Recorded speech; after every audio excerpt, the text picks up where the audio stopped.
enhance your training.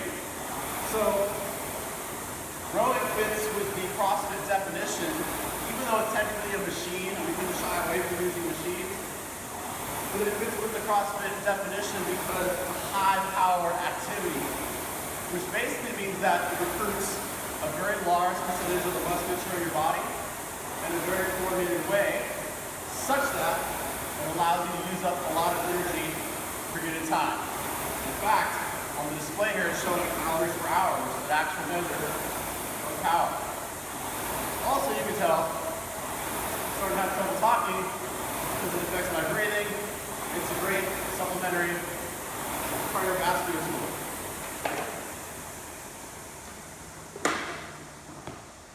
And it'll get you really tired if you're working really hard. Okay? We also like rowing on a very practical, fundamental level because it provides instant feedback. Every time you do a pull, this thing is basically going to tell you how hard you're going, how fast you're going. Over time, you're going to learn to kind of have a bar for yourself in terms of, okay, what's my pace for 500 meters that I've done in the past? What do I feel like I can do in the context of this workout? It teaches you how to be a better athlete, basically, because you're thinking about how you're going to strategize based on the feedback the monitor has given you. Also, it's a very posterior chain centric exercise.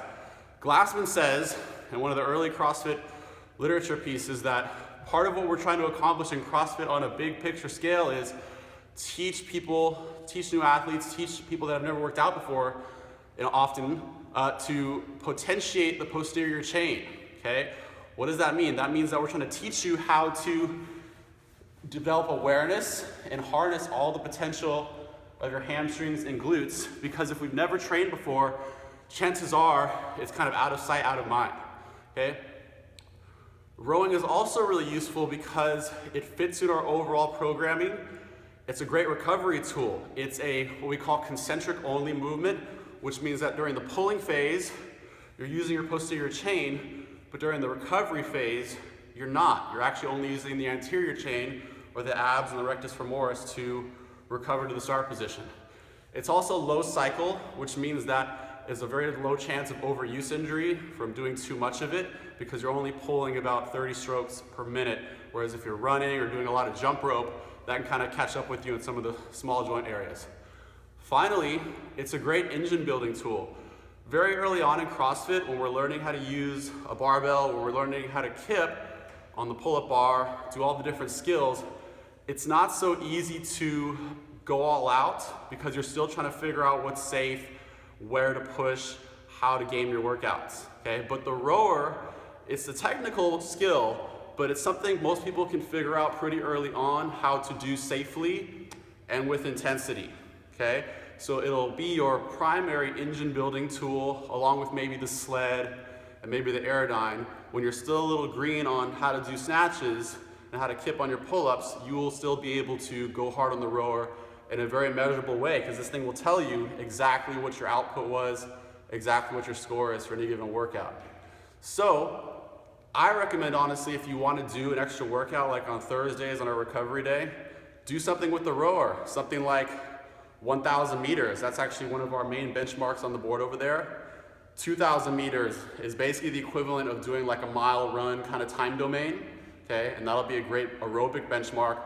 500 meters, that's a little shorter, kind of mixed, a little bit of aerobic, but mostly anaerobic.